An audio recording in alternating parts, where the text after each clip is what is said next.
We're all quietly waiting for you. No, we weren't waiting. We were living.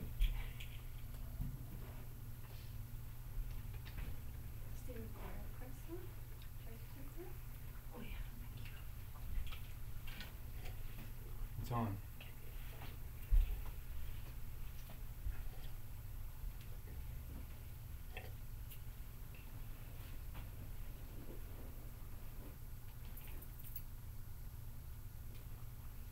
So we've been talking a lot lately about well, we use sound a lot as a object of meditation. And we've been talking about how our senses, like hearing, sight, taste, feeling,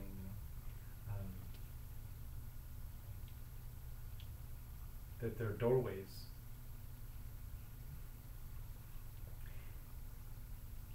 Doorways to the great mystery.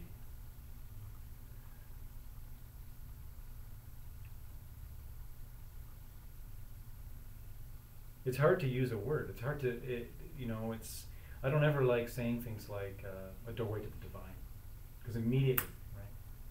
It's just the way that we're hard, immediately there's a mental image. The divine. The great mystery. I don't know. Maybe that's a nice way of saying it.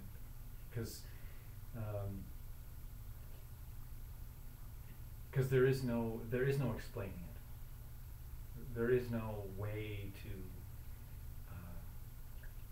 say what it is.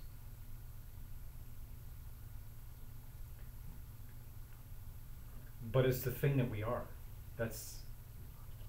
It's the thing that we are that if you're unhappy or if you feel restless, then it's the thing that you feel disconnected from without maybe even knowing that. You may feel like you're disconnected from other people. You may feel like you're disconnected from, I don't know, it could be a song that you're listening to and all of a sudden you feel a disconnection from it. It was magic the last time you heard it, but this time it's kind of mundane or boring song. Or you're swept away by this unbelievable sunset, and then the next day you see a sunset and it's not so alluring. You're not so swept away. And we can make the mistake of thinking it's actually not as beautiful of a sunset, or it's not as good of a song, or the song changed, or this person is not as nice as they were yesterday, or something like that, when it's always the same thing. It's always just, for whatever reason, we have blocked our connection with our most natural self. And and what gets in the way is the mind. It's the mind. And I want to use the word mind as in the chattering mind. And mind is another dangerous word, because I kind of like to think of it sometimes as capital M mind and small m mind. Whereas maybe capital M mind is the great mystery. Is the divine, is the unknowable. It's like going from something that is known to something that is unknown. And then finally the ultimate step, going into what is the unknowable.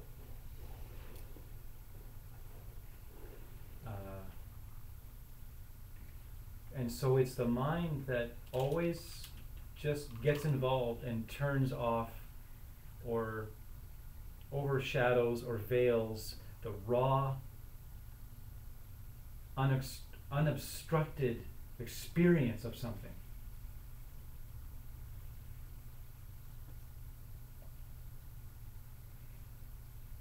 So you can notice that in just in a room full of people, like, and we're all gathering and sitting down, and there's hellos and how's it goings, and then we sit down and kind of settle, and then you may begin to notice as if I don't say anything.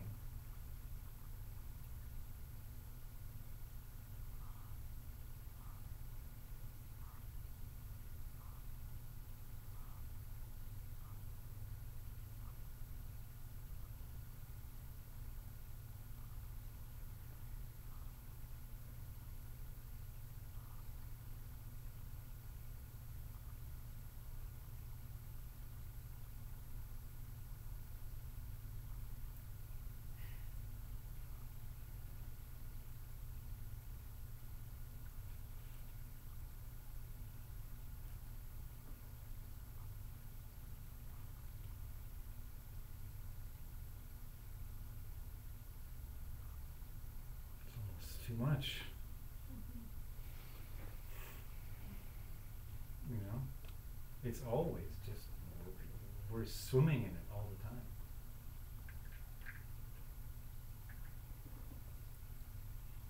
So, if you're expecting me to say something, because what, I guess I'm supposed to say something, and then I don't, and then you're sitting expectantly,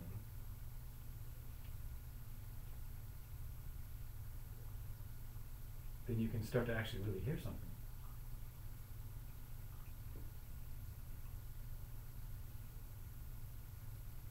You can get a sense of the fullness of the moment.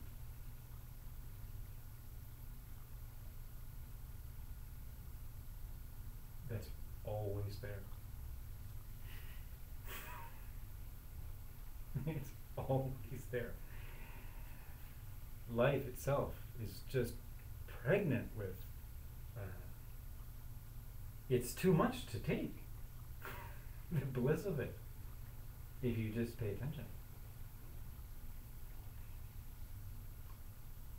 But we have, smartphones.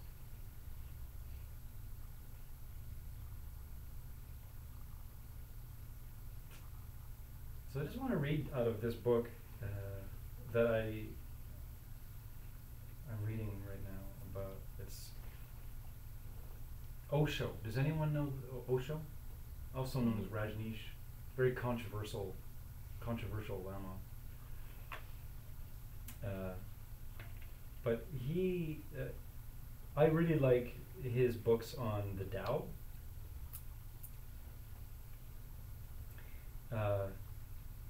Zen and the Tao, stuff like that, because he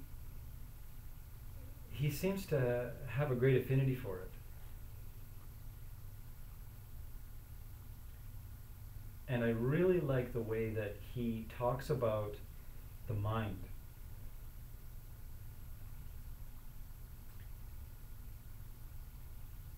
And it's very, very interesting, because he talks about, like, there's two kinds of people. There's two kinds of, like, practitioners. There are those that can handle the instant enlightenment. And there are those who have to get to it through steps.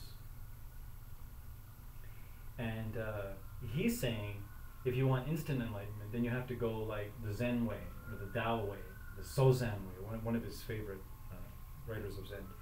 If you wanted the people that need to go through the effort, then you have to go like Patanjali way. You have to like do all these steps, and you gotta have homeworks and quizzes, and you gotta like, and both methods lead you to the same place. They both lead you to the same place. I think that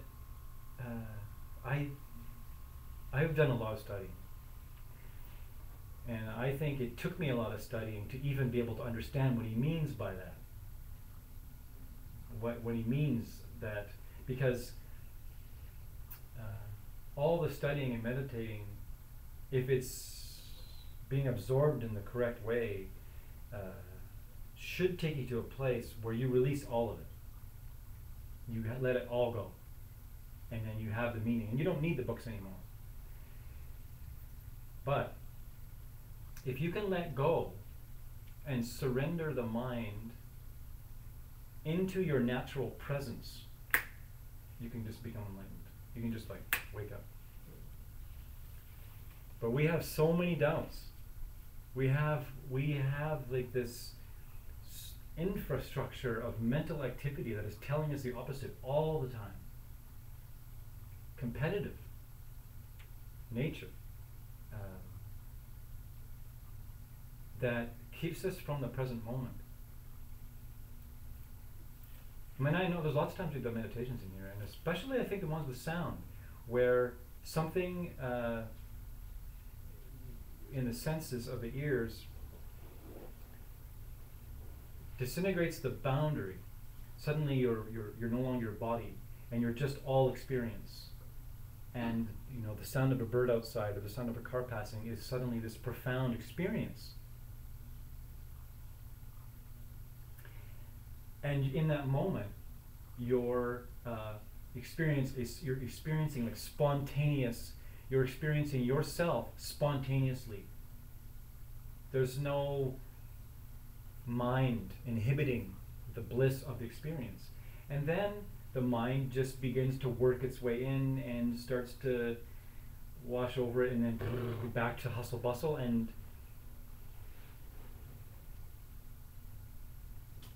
no more enlightenment. So I'm just going to read this. When you're filled with thoughts, the mind is blurred. So notice he's talking about the mind. He's talking about the thoughts are like a mind, and mind is also like a mind, right? So your mind is blurred, okay? Your vision is not clear. But what to do? Thoughts are there. Let them be there. You be unconcerned. Let them be there. Don't get involved with them. They move on their own. Let them move. Why should you get involved and disturb them? They flow like a stream. Let them flow. You sit on the bank and rest. So, when you sit down to meditate, there are going to be days when your mind is very chaotic, and there are going to be days when the mind is not so chaotic. But either way, what he's saying here is just sit down and don't try to suppress any of those things. Just like sit and be patient. Wait for the chaotic mind to just stop battling or move on. And it will if you don't fight it. If you try to like, this is bad, I shouldn't have these kinds of things. That's just more of the same thing. That's just feeding it. That's just turning it into, throwing piranhas into it. It's just like, it just gets all crazy. And when really, that's the last thing you want to do, is start actually thinking about the thoughts. So, you say to your thoughts, okay, if clouds are in the sky, and trees and rivers and oceans are on the earth, then why not thoughts in my mind? Accept them. Okay. If you accept and say okay, you will feel a sudden change because your energy is needed for them to move. If you are unconcerned, by and by, the energy withdraws itself. They become less and less. Then a moment comes when thoughts come only when they are needed. Because thoughts are needed. We need to do things. Thoughts are not a burden. Unneeded thoughts are a burden. They create your blurred vision. The blurriness comes because of unnecessary thoughts. When you want to move, you use your legs. When you want to think, you use your thoughts. When you want to communicate, you use your mind. But when you are sitting under a tree, Why go on moving your legs? You will look mad. But your mind goes on moving. Mind is a function, and the function is useful at the right time. When it is needed, the mind starts functioning. I am talking to you, and I am talking to you, aren't I? The mind is functioning. Otherwise, how can I talk to you? So-san saying something. How can he say it if there is no mind? But the moment I have stopped talking, the function is off. Then there is no mind. Just as there are no legs, because when they are not moving, your legs are not there. You ever notice that? When you feel hungry, you eat. When you want to communicate, you use thoughts. When there is no hunger, you don't go on eating. But there are people who go on chewing gum, who go on smoking. So gum and smoke are just substitutes for food. They would like to eat continuously, but it is impossible because the body will not tolerate it. So they have to do something with the mouth. They will chew gum, or they will chew tobacco, smoke, or do something. And here's where Osho gets, or if they cannot do anything. For example, in the past, women all over the world were never allowed to do these stupidities that men are allowed. They were not allowed to smoke. They were not allowed to chew gum, or things like that, because those things weren't considered good and graceful. So what did they do? They started talking.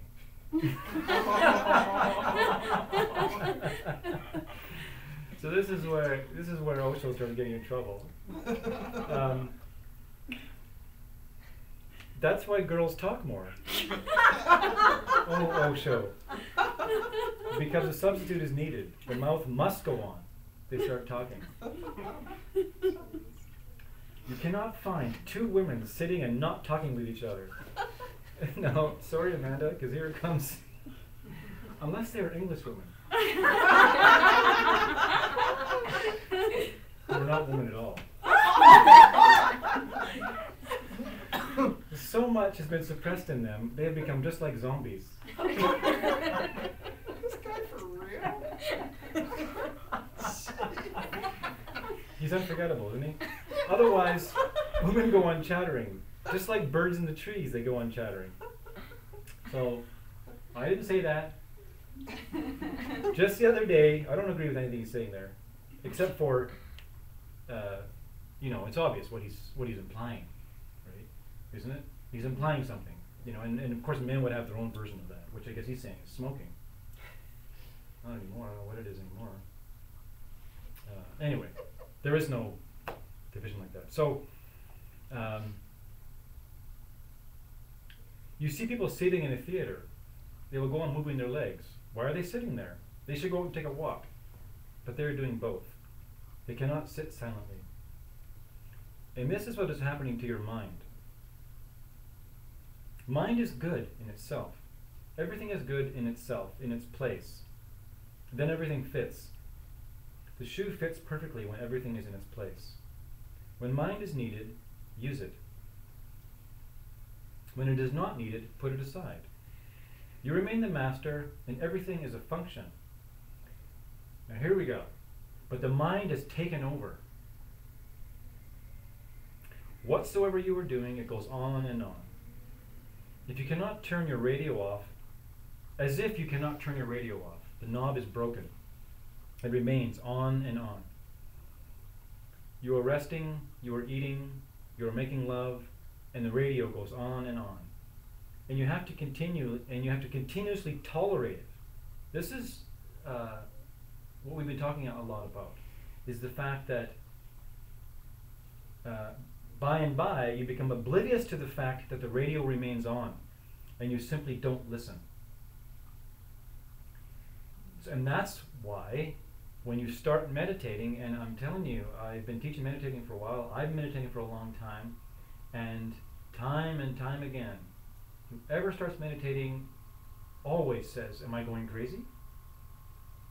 My mind is crazy.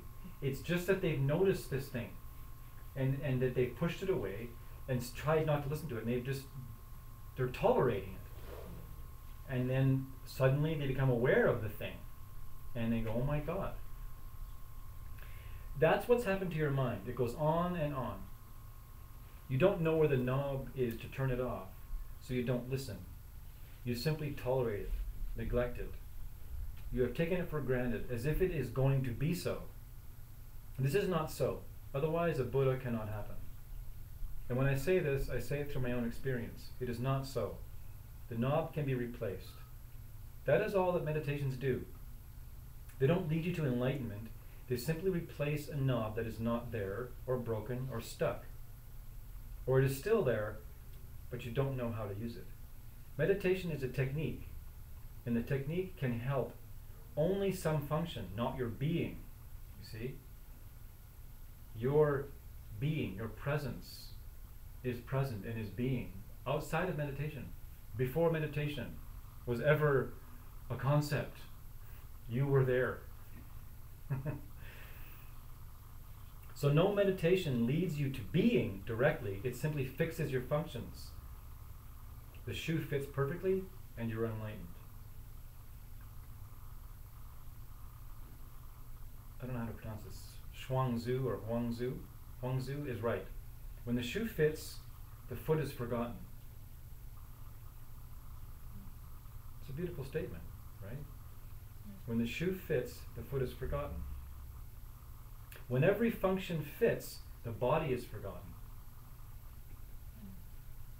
When every function fits, this world of appearances is no more. You are enlightened. Suddenly, everything is illuminated as it is. And that's it. That's all we're doing here, is learning to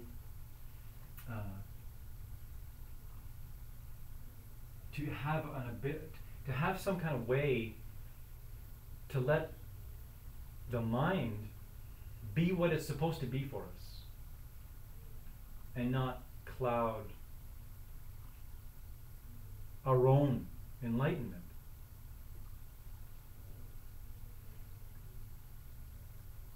Because if you may notice in your mind, if I say enlightenment, you may notice a train of thought in your mind that immediately follows that. You know, there's information in your mind about that word enlightenment. And everyone's going to have their own train of thought. For a lot of people, it's probably, oh, maybe in the future someday.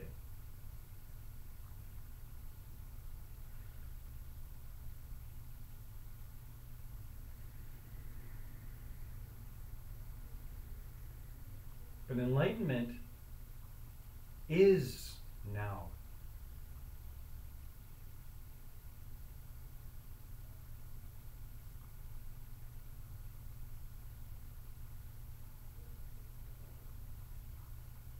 The mind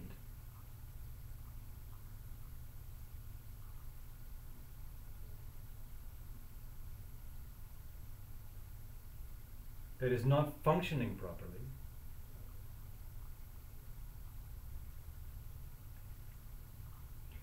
is not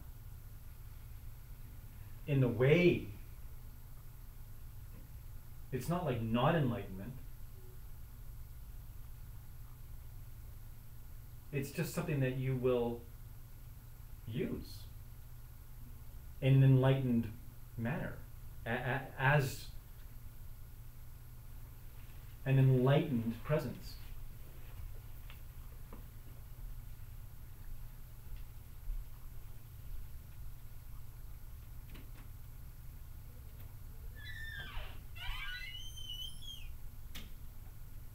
Why is it so hard to believe?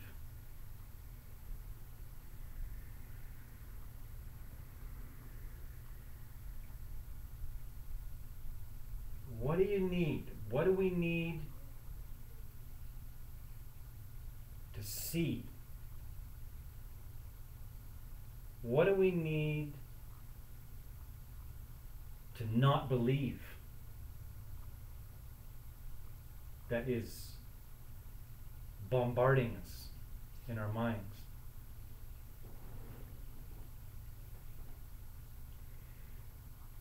Because that ruminating, constant mind That is the past and that is the future. That is time. Time is that mind.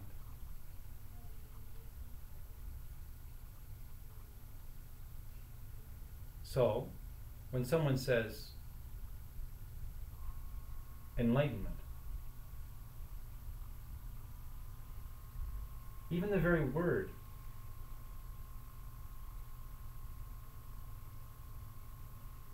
sounds like maybe it's in the future. Enlightenment. Enlightened. That sounds like it's in the past, doesn't it?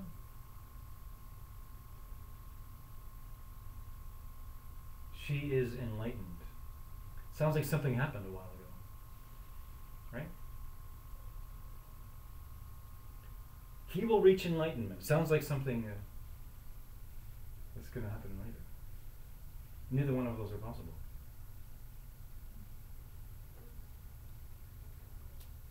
Enlightenment is now.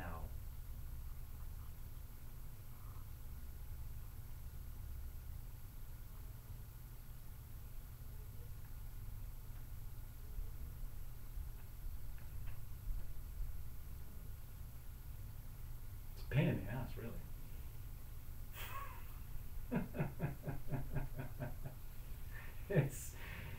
It's so against everything that is made to be true in this world of smartphones and drive-thrus.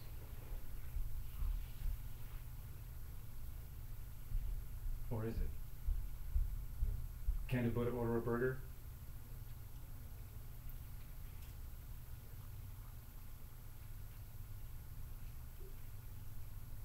Enlightenment is now. So when you sit down to meditate, you can just say to yourself, enlightenment is now. That's what it is. And whatever is happening in that moment is happening in that moment. And that may be a torrent of thoughts.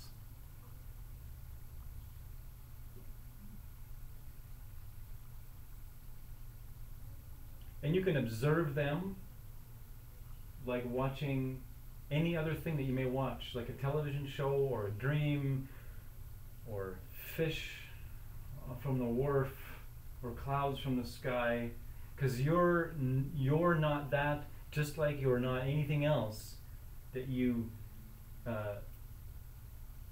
may be watching. Enlightenment, awake, presence.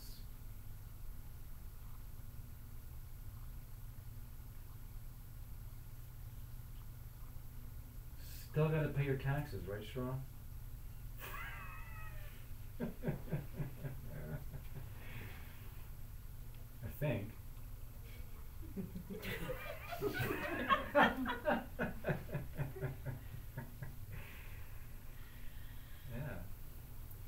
Moms have children to feed.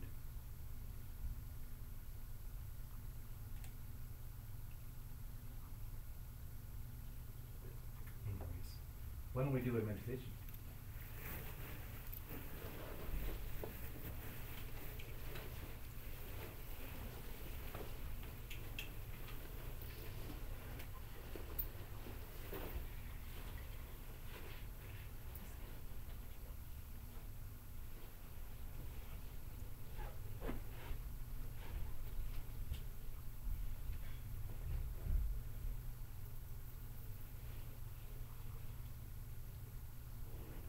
It's like Joyce is actually here, but she's not.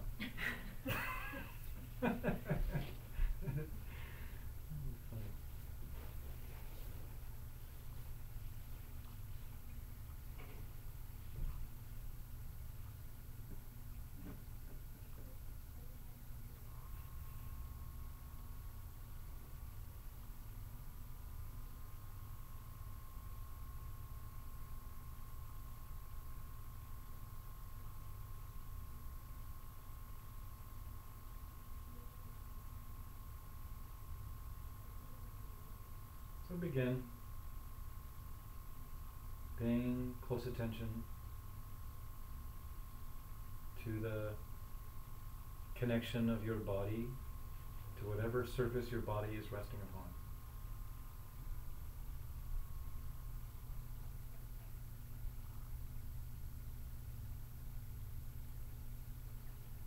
You're taking your telescope of awareness,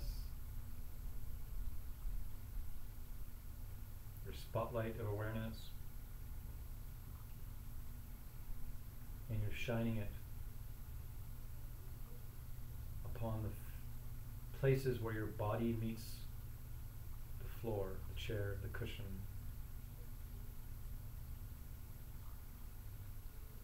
And think of that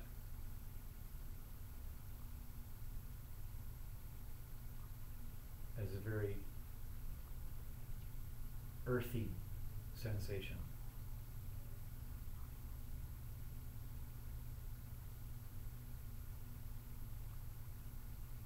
Like that is the earth.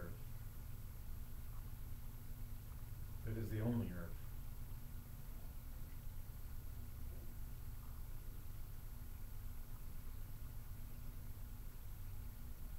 And you're tuning into the feeling, the physical sensation.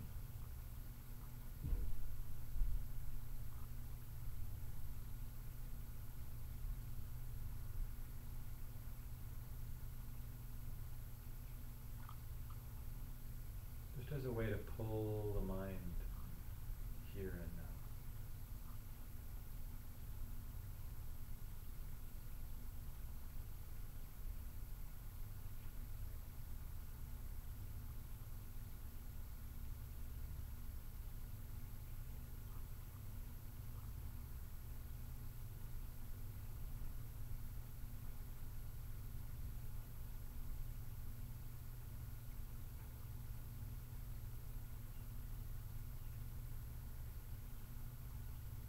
Even the sensation of where your hands are resting on your body is another earth, a dimension of that feeling, supportive.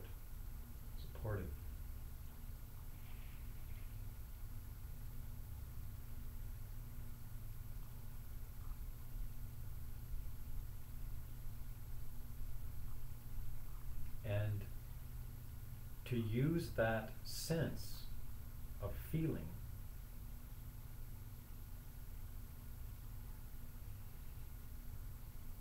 and to really experience it as a doorway, then the mind is not needed here. So that means letting go of mental images.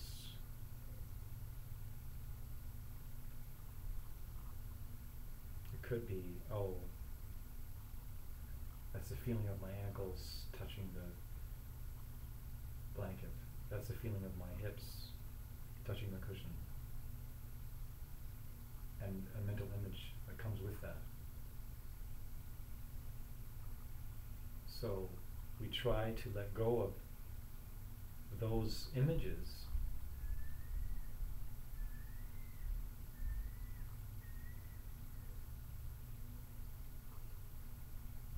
and just stay with the feeling itself.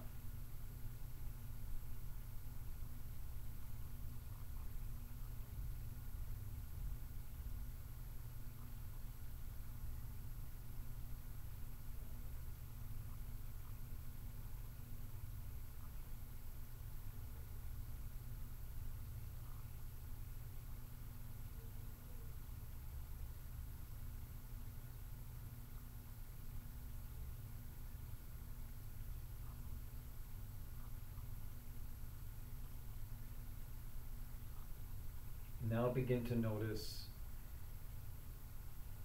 and feel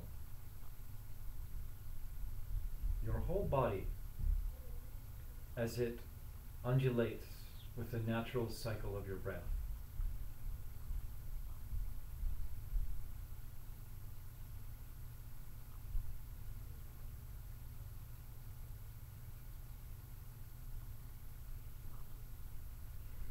And here is where you get to notice, especially if the mind is in the way and trying to control the breath in some way,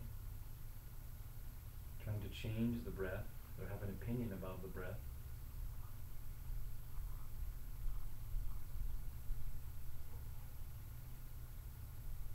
Just allow the body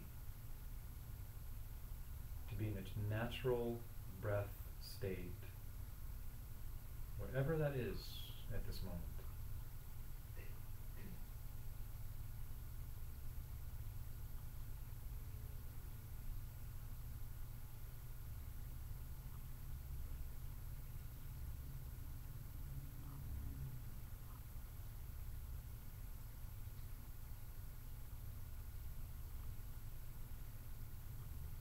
You may notice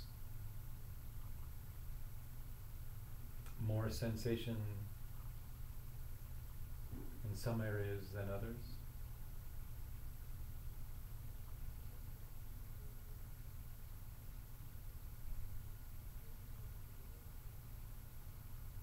You get quiet enough, or I shouldn't say get quiet enough, but if you pay attention enough,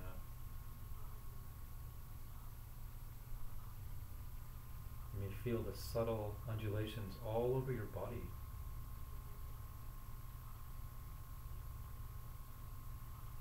Your body is very rhythmic.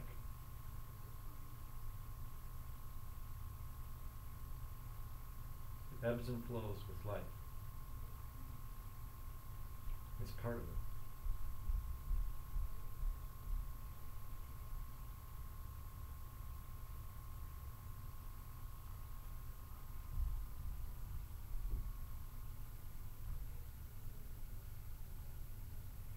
If you tune in to the subtle changes,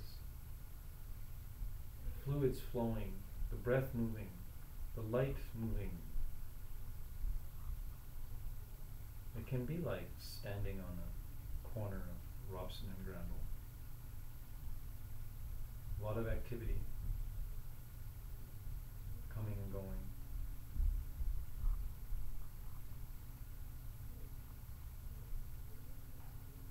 A lot happening.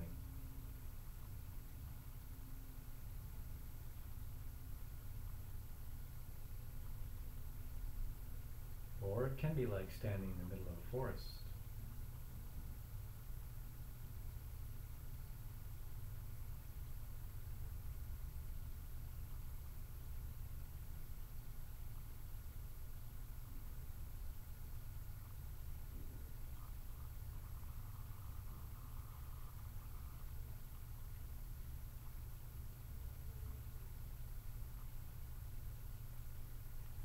But you'll notice that as soon as you try to decide what it is, the experience will diminish.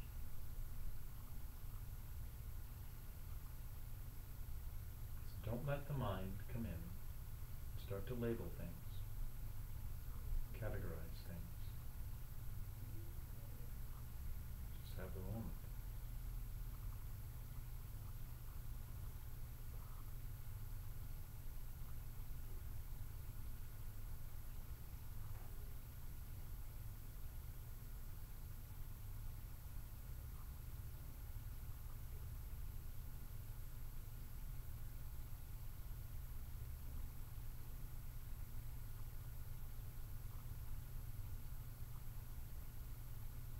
Now let's draw our focus to a more subtle area, more subtle, fine-tuned object, and that is the breath at the nostrils.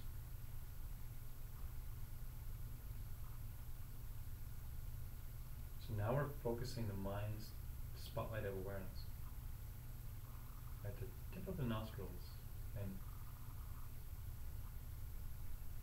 noticing the physical sensation of the breath passing here.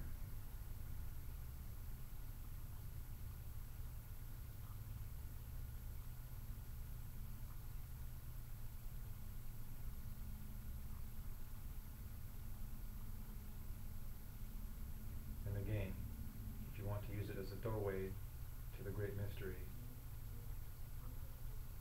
then you continuously release mental images.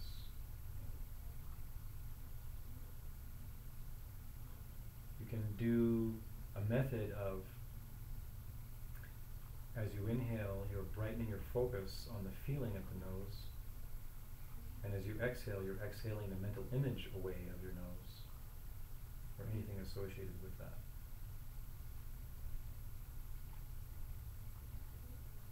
So each breath is one cycle of meditation. You get a new shot every inhale.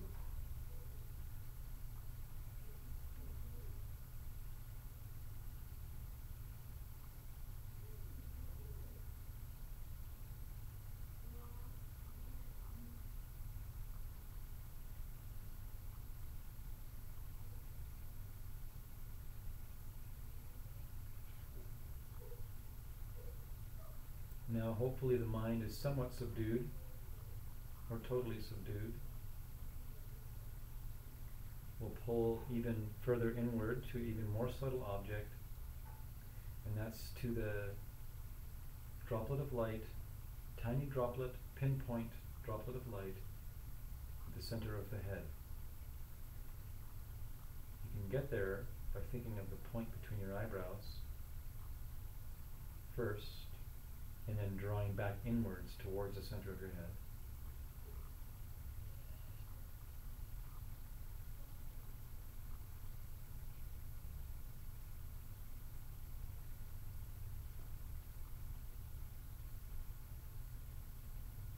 And try to keep your mind engaged with this object of this drop of light at the center of your head, and the feeling of being there as well.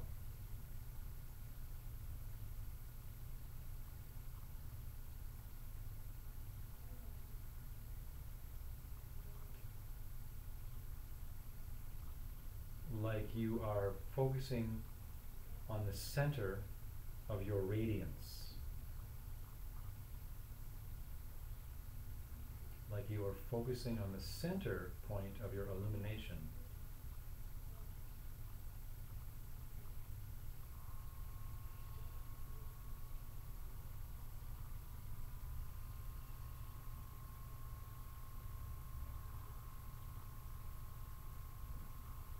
And if you're getting sleepy, don't hesitate to open up the eyes, let in some light, invigorate the meditation.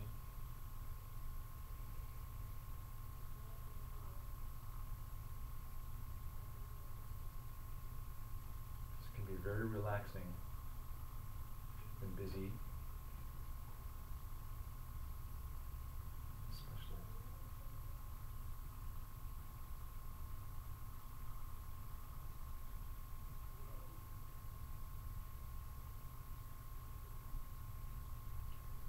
Now, let's drop that center of illumination down so that you begin to feel this presence in the area behind the heart.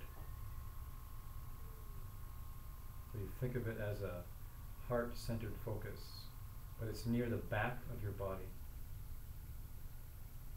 between your shoulder blades and down a little bit. Like there's a radiance there that you're aware of. And you're aware of the feeling of the radiance and the sight of the luminosity. And you can think of a pinpoint of light, if that helps.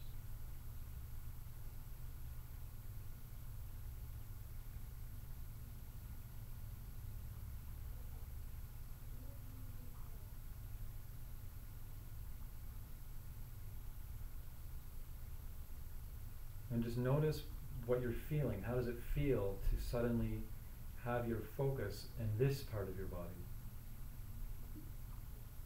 Very different from having it in the head.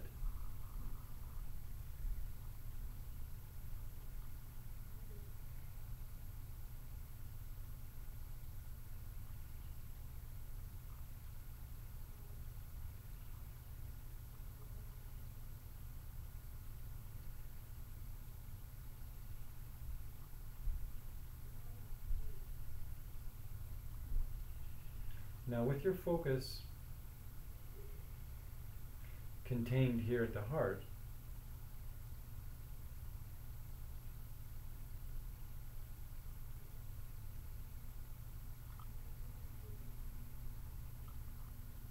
imagine that you are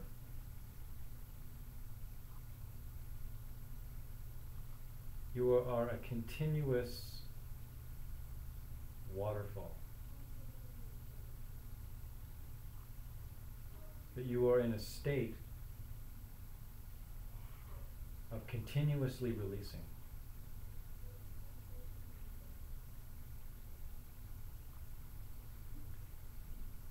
That you are a light that resides in the heart, and that you fill this body, but in the moment of now,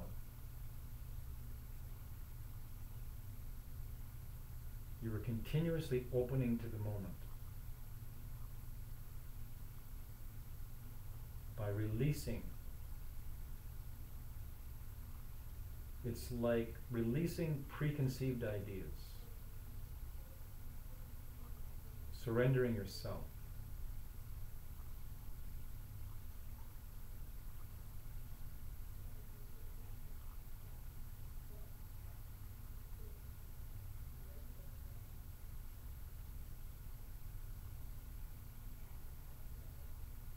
Like a continuous waterfall.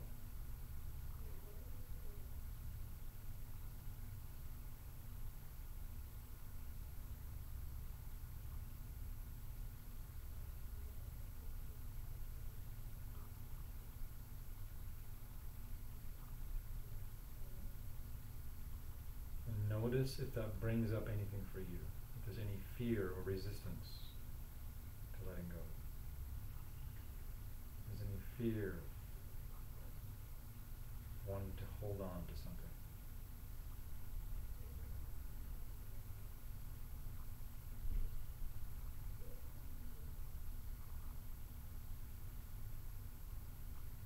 And if you notice a feeling like that,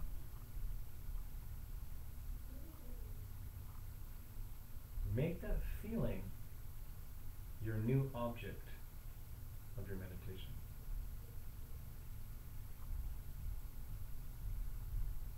It may feel like a piece of iron,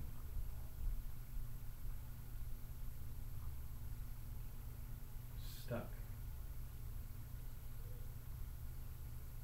or anything like that. And see if you can, as you're holding that in your mind, keep allowing the flow of energy, the downward flow, the releasing energy, to wash it away and possibly erode that feeling until it gives way to the flow and releases.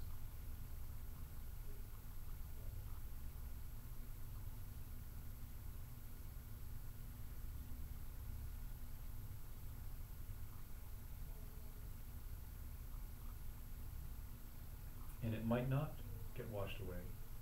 And if it doesn't get washed away, this is good information. It's like showing you something.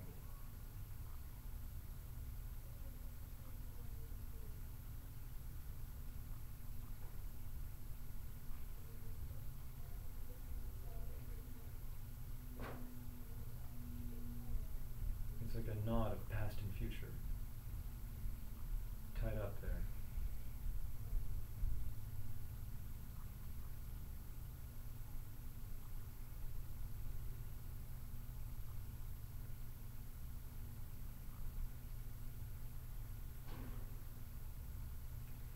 And just before we release the meditation,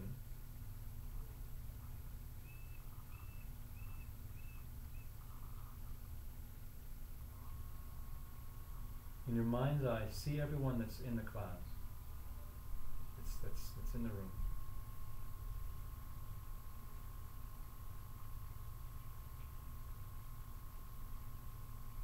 And try and stay in that surrendered or surrendering, opening state as you see them with your mind's eye. Give them all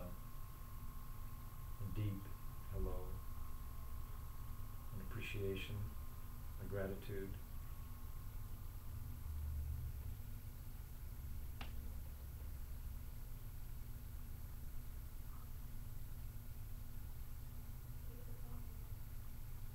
And there are other beings in the building. I think they're in the middle of a meeting right now. You can see them that way too. And the daughters that are flitting out about in the halls, having fun. See them like that too.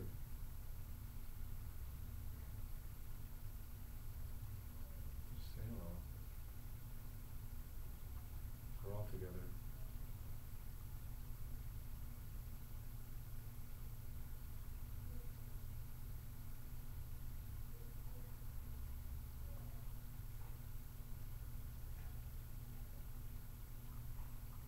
And then draw your mind more back to your own center.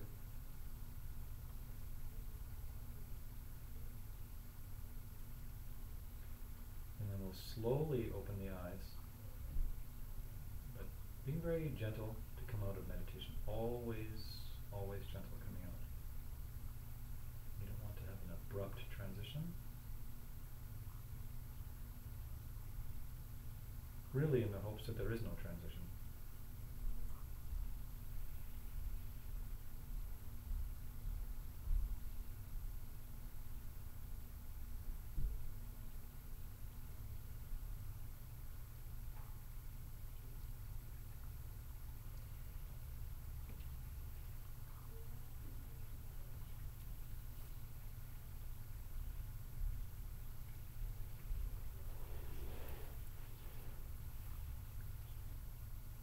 And then we'll have a short break. See if the girls have eaten all the munchies. Have a short break and then we'll come back for another meditation.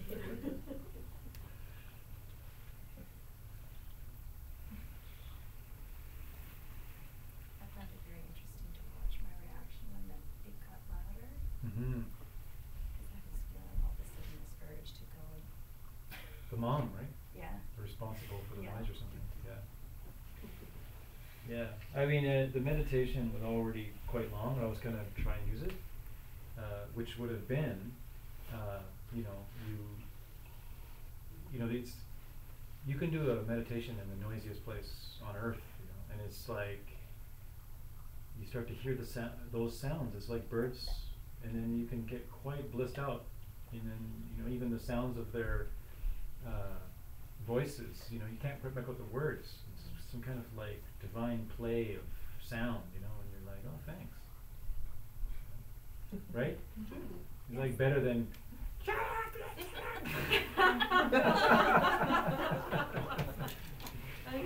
don't know, that can sound like birds too.